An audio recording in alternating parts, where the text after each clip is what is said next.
ಒಂದು ಟ್ರೆಂಡ್ ಆಗಿಬಿಟ್ಟಿದೆ. ದೇವರು ವಿಗ್ರಹದ ಮೇಲೆ ಬಂದು ಹಿಂಗೆ ಬರೆಯೋದು. ದೇವರಿಗೆ ಎಲ್ಲವೂ ಗೊತ್ತಿರುತ್ತೆ. 1 2 3 4.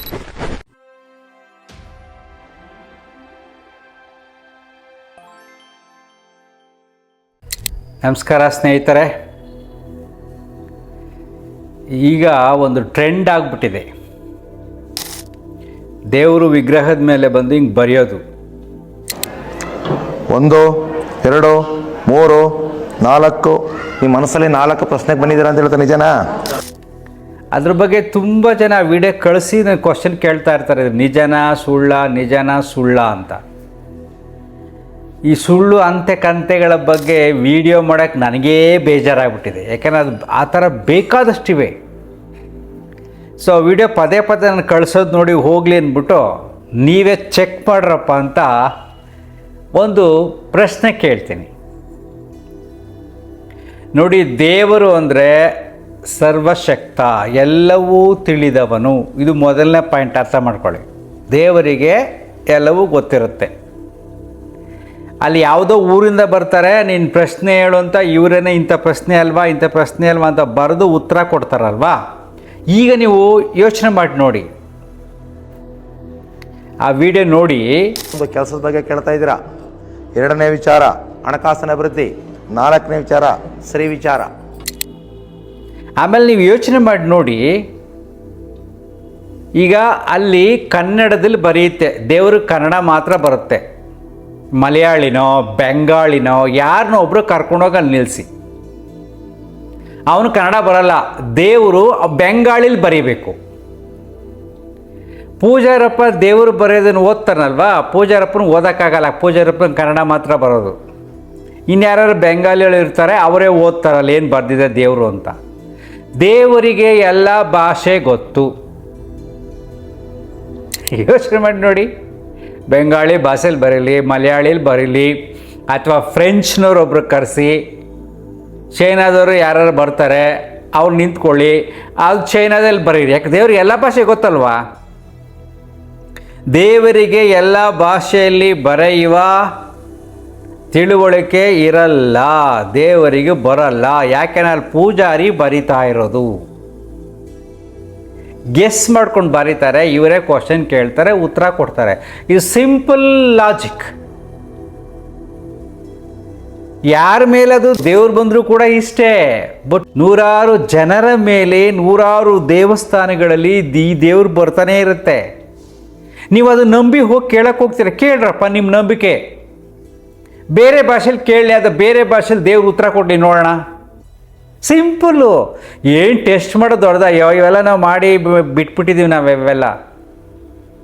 ಬರೀ ಕ್ವಶನ್ ಹಾಕ್ಕೊಂಡ್ರೆ ಸಾಕು, ನೀವು ಪ್ರಶ್ನೆನೇ ಹಾಕ್ಕೊಳ್ಳಲ್ವೇ. ಒಂಥರ ಏನು ಕುರಿ ಮಂದೆ ಥರ ಹೋಗ್ತಾ ಇರ್ತೀರಿ, ದೇವ್ರು ಬರ್ತಾ ಇರ್ತೈತಿ. ಎಂತೆಂಥ ವಿಚಿತ್ರವಾಗಿ ದೇವ್ರುಗಳು ಬರ್ತವೆ ಗೊತ್ತಾ. ನೆಕ್ಸ್ಟ್ ಒಂದು ವಿಡಿಯೋ ಹಾಕ್ತೀನಿ ನೋಡಿ. ಅದರಲ್ಲಿ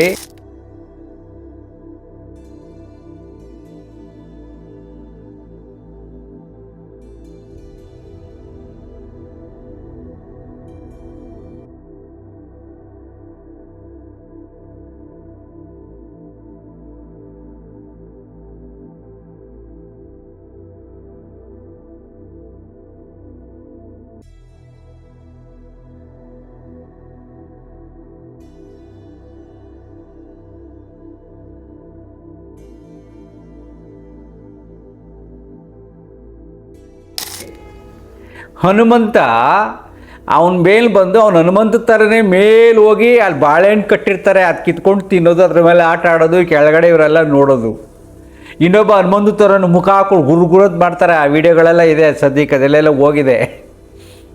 ಇನ್ನು ಯಾವ್ಯಾವ ದೇವರುಗಳು ಯಾವ್ಯಾವ ಪ್ರಾಣಿಲಿ ಬಂದಿರ್ತಾವ ಆ ಪ್ರಾಣಿ ಥರನೇ ಆ್ಯಕ್ಟ್ ಮಾಡ್ತಾರೆ. ಅವ್ರಿಗೆಲ್ಲ ಸಿಂಪಲ್ ಲಾಜಿಕಪ್ಪ, ಒಂದೇ ಕ್ವಶನ್, ಎಷ್ಟು ಸರಳ. ಬೇರೆ ಭಾಷೆನಲ್ಲೇ ದೇವರು ಮಾತಾಡಲಿ, ಅವ್ರಿಗೇನು ಕನ್ನಡದಲ್ಲೇ ಹೇಳ್ತಾರೆ, ಅಥವಾ ಇನ್ಯಾರು ತಮಿಳು ಮಾತ್ರ ಮಾತಾಡುತ್ತೆ, ಇನ್ಯಾವುದಾರ ತೆಲುಗು ದೇವರ ತೆಲುಗು ಮಾತ್ರ ಮಾತಾಡುತ್ತೆ. ದೇವರಿಗೆ ಎಲ್ಲ ಭಾಷೆ ಗೊತ್ತು ತಾನೇ. ಯಾವತ್ತಾದರೂ ಈ ಥರ ಯೋಚನೆ ಮಾಡಿದ್ದೀರಾ? ಬೇರೆ ಭಾಷೆನೂ ಕುಳಿತು ಕೂಡ ಆ ಭಾಷೆನಲ್ಲಿ ಮಾತಾಡಿ ನಿನ್ನ ಸಮಸ್ಯೆ ಹಿಂಗಪ್ಪ ಅಂತ ಹೇಳ್ಬಿಟ್ರೆ ಅದು ಪರ್ಫೆಕ್ಟ್ ದೇವರಪ್ಪ. ಇಷ್ಟು ಸ್ಮಾಲ್ ಕ್ವಶನ್ ಆಗತಕ್ಕಂಥ ಚಿಂತನೆ ನಿಮಗಿಲ್ಲ. ಮೂರ್ಖರಾಗಿ ಎಲ್ಲವನ್ನೂ ನಂಬ್ತಾ ಇದ್ದೀವಿ. ಇನ್ನೊಂದು ಮಾಸ್ ಮೀಡಿಯಾ ಅಕ್ಷರದ ಒಂದು ವಿಡಿಯೋ ಇದೆ, ಅದು ಶಾರ್ಟಾಗಿ ಆಗ್ತೀವಿ ನೋಡಿ. ಒಬ್ಬ ಹುಡುಗನ ಮೇಲೆ ದೇವ್ರು ಬರುತ್ತೆ, ಅದು ಇನ್ನೊಬ್ಬರ ಮೇಲೆ ದೇವ್ರು ಬರುತ್ತೆ, ಎಲ್ಲರ ಮೇಲೆ ದೇವ್ರು ಬರ್ತಾ ಇರ್ತದೆ, ಒಬ್ಬರ ಮೇಲೆ ಎಲ್ಲ ಗುಂಪದು.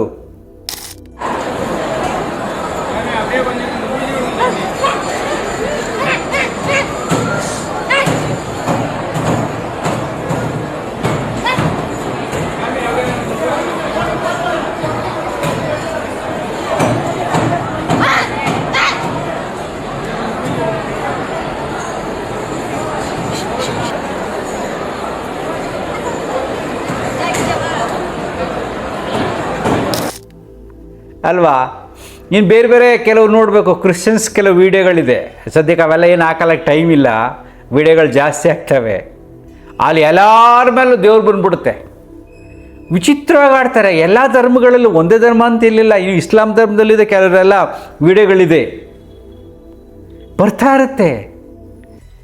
ಆಗ ಒಂದು ಕ್ವಶನ್ ಹಾಕ್ಕೊಳ್ಳಿ, ಭಗವಂತ ಅಂದ್ರೆ ಏನು ಅಂತ ಅದ್ಭುತವಾದ ಶಕ್ತಿಗೆ ಎಲ್ಲವೂ ಗೊತ್ತಿರುತ್ತೆ. ಅಷ್ಟೇ, ವೆರಿ ಸಿಂಪಲ್. ಅದು ಹೇಳಿ, ಎಲ್ಲವನ್ನು ನೋಡೋಣ, ಎಲ್ಲ ಭಾಷೆಯಲ್ಲಿ ಮಾತಾಡಲಿ ನೋಡೋಣ. ಕ್ವಶನ್ನೇ ಕೇಳಲ್ಲ ನಾವು, ಸುಮ್ಮನೆ ಕುರಿ ಮುಂದೆ ಥರ ಎಲ್ಲರೂ ಹೇಳಿದ್ದನ್ನು ನಂಬ್ತಾ ಹೋಗ್ತಾ ಇರ್ತೀವಿ ನಾವು. ಪದೇ ಪದೇ ವಿಡಿಯೋ ಕಳ್ಸೋಕ್ಕೋಸ್ಕರ ನಾನು ನಿಮ್ಮ ಜೊತೆ ಮಾತಾಡಿದೆ ನೋಡಿ. ಒಂದು ಸರಳವಾಗಿ ನಿಮ್ಗೆ ಹೇಳ್ತೀನಿ, ಒಬ್ಬ ಸುಳ್ಳು ಹೇಳ್ಕೊಂಡು ಆ ರೀತಿ ಡೈರೆಕ್ಟಾಗಿ ಅವ್ರ ಫೋನ್ ನಂಬರು ಎಲ್ಲ ಹಾಕಿದ್ದಾರೆ, ದೇವರು ಹೆಂಗೆ ದೇವ್ರು ಬರುತ್ತೆ ಮಾಡುತ್ತೆ ಎಲ್ಲ ಅಂತ. ಜನರಿಗೆ ಪ್ರತಿದಿನ ಮೋಸ ಮಾಡಬೇಕಾದ್ರೆ ಪೊಲೀಸ್ನವ್ರು ಏನು ಮಾಡ್ತಾರೆ? ನನ್ನ ಭಾವನೆಗೆ ನೋವಾಗಲ್ವಾ? ನಾನು ನಂಬಿರುವ ದೇವರು ನೋವಾಗಲ್ವಾ? ಪೊಲೀಸ್ನವರು ಒಂದು ಅಷ್ಟು ಜನನ ಬೇರೆ ಬೇರೆ ಭಾಷೆ ಕರ್ಕೊಂಡು ಮಾತಾಡ್ಸಿ ನೋಡೋಣ. ಸೊ ಈ ಜನರಿಗೆ ಈ ರೀತಿ ಭಾವನೆಗಳ ಮೇಲೆ ಮೋಸ ಮಾಡಿ ನೀವು ಆಟ ಆಡಬಾರ್ದು ಅಂತ ಅವರೇ ಯಾಕೆ ಸುಮೋಟೋ ಕೇಸ್ ಹಾಕಬಾರ್ದು? ಸರಳವಾಗಿ ಎಲ್ಲ ದೇವಸ್ಥಾನ ಬೇಕಾದಷ್ಟು ಎಲ್ಲ ದೇವಸ್ಥಾನ ಬರ್ತಾ ಇರುತ್ತೆ, ಪೊಲೀಸ್ನವ್ರು ಹೋಗಲಿ, ಚೆಕ್ ಮಾಡಲಿ, ಸಿಂಪಲ್ ಎಲ್ಲ ವೀಡಿಯೋ ಮಾಡಲಿ. ದೇವರಿಂದ ಎಲ್ಲ ಗೊತ್ತು, ನೀನು ಎಲ್ಲ ಹೇಳಿದ್ರೆ ಓಕೆ ಒಪ್ಕೊತೀವಿ, ಇಲ್ಲ ಅಂದರೆ ನೀನು ಈ ರೀತಿ ಮಾಡಬೇಡ, ಬರೀ ಪೂಜೆ ಮಾಡು. ಜನರು ಬರ್ತಾರೆ, ಅವರ ನಂಬಿಕೆಗೆ ಮೋಸ ಮಾಡೋದು ಬೇಡ, ನಂಬಿಕೆ ವಿರುದ್ಧ ನಾವು ಮಾತಾಡೋದು ಬೇಡ, ಭಾವನೆಗಳು ಧಕ್ಕೆ ಆಗುತ್ತೆ. ಈಗ ನನ್ನ ಭಾವನೆಗೆ ನೋವಾಗುತ್ತೆ, ಕಣ್ಣು ಎದುರುಗಡೆ ಡೈರೆಕ್ಟಾಗಿ ಮೋಸ ಮಾಡ್ತಾರೆ. ಜನಗಳಿಗೆ ಯಾಕೆ ನೀನು ಮೋಸ ಮಾಡ್ತೀಯಾ? ಮೋಸ ಮಾಡಬೇಡ, ಪೂಜೆ ಮಾಡು. ಅವ್ರು ಬರ್ತಾರೆ, ಪ್ರಾರ್ಥನೆ ಮಾಡ್ತಾರೆ, ಪೂಜೆ ಮಾಡು, ಕಳಿಸು. ದೇವಸ್ಥಾನ ಸ್ವಚ್ಛವಾಗಿ ಇಟ್ಕೋ, ಡೆವಲಪ್ ಮಾಡು, ಸರ್ವಿಸ್ ಮಾಡು, ನಥಿಂಗ್ ರಾಂಗ್ ಅಲ್ವೇನ್ರಿ? ಸೊ ಚಿಕ್ಕ ಚಿಕ್ಕ ದೇವಸ್ಥಾನಗಳು, ದೇವ್ರುಗಳು, ಬಡವರೆಲ್ಲ ಬರ್ತಾರೆ, ಎಲ್ಲ ಹೋಗ್ತಾರೆ, ಈ ದೇವ್ರು ಕೇಳ್ಕೊಂಡು ಏನೇನೋ ಮಠ ಮಾಡ್ಕೊಂಡು ಏನೇನೋ ಹೋಗ್ತಾರೆ. ಇದೆಲ್ಲ ತಪ್ಪಲ್ವಾ? ಪೊಲೀಸ್ ಸ್ಟೇಷನಲ್ಲಿ ಒಬ್ಬರು ಪೊಲೀಸ್ಗೆ ಅವ್ರಿಗೆ ಇನ್ಸ್ಟಾಗ್ರಾಮಲ್ಲಿ ವೀಡಿಯೋ ನೋಡಪ್ಪ ಅಂದರೆ ಸಾಕು, ಯಾವ್ಯಾವ ದೇವಸ್ಥಾನಗಳು ಯಾವ ವೀಡಿಯೋಗಳು ಬರ್ತಂತ ಎಲ್ಲ ಹಾಕ್ಬಿಡ್ತಾರೆ. ಮಾಧ್ಯಮ ಮನುಷ್ಯನ ಮನಸ್ಸನ್ನು ಬೆತ್ತಲೆಗೊಳಿಸ್ತಾ ಇದೆ, ಮೌಢ್ಯಗಳನ್ನು ಹೊರಗಡೆ ತರ್ತಾ ಇದೆ. ಅದೇ ರೀತಿ ಮೌಢ್ಯಗಳನ್ನು ಬಿತ್ತುತ್ತಾ ಇದ್ದಾರೆ. ಮೌಢ್ಯಗಳನ್ನು ಬಿತ್ತೋರಿಗೆ ಯಾಕೆ ಈ ಕ್ವಶನ್ಗಳು ಹಾಕೋಬಾರ್ದು? ಸಮಾಜದ ಒಳಿತಿಗಾಗಿ, ಸಮಾಜದ ಮನಸ್ಸಿನ ಸ್ವಾಸ್ಥ್ಯಕ್ಕಾಗಿ ಪೊಲೀಸ್ನವ್ರು ಈ ಕೆಲಸ ಮಾಡ್ಬೋದು. ಸುಮ್ಮನೆ ಇನ್ಸ್ಟಾಗ್ರಾಮಲ್ಲಿ ನೋಡ್ಕೊಂಡು ಆ ವೀಡಿಯೋಗೆ ಹೋಗಿ ಅಲ್ಲಿ ಚೆಕ್ ಮಾಡಿ ಕ್ಲೋಸ್ ಮಾಡಿ ಹಿಂಗೆ ಮಾಡಬೇಡ, ಬರೀ ಪೂಜೆ ಮಾಡು ಅಂತ ಹೇಳಿದ್ರೆ ಸಾಕು, ರಾಶಿ ರಾಶಿ ಬರುತ್ತೆ. ಆದರೆ ನಮ್ಮ ಸಮಾಜದಲ್ಲಿ ಆ ರೀತಿ ಯಾರೂ ಮಾಡಲ್ಲ. ಯಾವ ಕೇಸ್ಗೂ ಪೊಲೀಸ್ನವ್ರು ಸುಮೋಟೋ ಕೇಸ್ ಹಾಕ್ತಾರೆ. ಇದನ್ನು ಹುಡುಕಿ ಮಾಡೋದು ಏನು ಸಿಗುತ್ತೆ, ಈಸಿ ಸಿಗುತ್ತೆ. ಸೊ ನಿಮಗೆ ನಾನು ಹೇಳುವುದು ಇಷ್ಟೇ, ನೀವು ನಂಬಿರುವ ದೇವರು ನಿಮ್ಮ ಮನೆಯಲ್ಲಿದೆ, ನಿಮ್ಮ ಮನೆಯ ದೇವರನ್ನು ಪೂಜಿಸಿ, ಮನೆಯಲ್ಲೇ ಪೂಜಿಸಿ, ದೇವಸ್ಥಾನಕ್ಕೆ ಹೋಗಿ ಪ್ರಾರ್ಥನೆ ಮಾಡಿ, ಪೂಜೆ ಮಾಡಿ, ಅದು ನಂಬಿಕೆಗೆ ಸಂಬಂಧಪಟ್ಟಂಥ ವಿಷಯ. ಇದನ್ನು ಯಾರೂ ಪ್ರಶ್ನೆ ಮಾಡುವಂತಿಲ್ಲ. ನೋ ಪ್ರಾಬ್ಲಮ್, ಒಳ್ಳೆಯದಾಗುತ್ತೆ, ಮಾಡಿ ಅಷ್ಟೇ. ಈ ಡೊಂಗಿಗಳನ್ನೆಲ್ಲ ನಂಬಕ್ಕೆ ಹೋಗಬೇಡಿ, ಮೋಸ ಹೋಗಬೇಡಿ, ಮೌಢ್ಯತೆಯನ್ನು ಮನಸ್ಸಿಗೆ ಬಿತ್ಕೋಬೇಡಿ, ಮಕ್ಕಳಿಗೆಲ್ಲ ಬಿತ್ತಕ್ಕೆ ಹೋಗಬೇಡಿ. ಅಷ್ಟೇ ನನ್ನ ಕಳಕಳಿ. ಸೊ ಯಾರಿಗೇ ಆಗಲಿ ಮೈ ಮೇಲೆ ದೇವ್ರು ಬಂದರೆ ಆ ರೀತಿ ಕೇಳಿ, ಬೇರೆ ಭಾಷೆಯಲ್ಲಿ ಮಾತಾಡೋಕ್ಕೆ ಕರ್ಕೊಂಡೋಗಿ ಅವರೇ ಕೇಳಿ. ಪಾಪ ಅವ್ರು ಕನ್ನಡ ಬರಲ್ಲ, ಬರ್ದವ್ರನ್ನ ಕರ್ಕೊಂಡು ಕೂರಿಸಿ ಕೇಳಿ, ಅವ್ರು ಆ ಭಾಷೆಯಲ್ಲಿ ಕ್ವಶನ್ ಕೇಳಿ, ಅದು ಆ ಭಾಷೆಯಲ್ಲಿ ದೇವ್ರು ಉತ್ತರ ಕೊಡಲಿ, ದೆನ್ ಫೈನ್ ಅಲ್ವಾ? Thank you.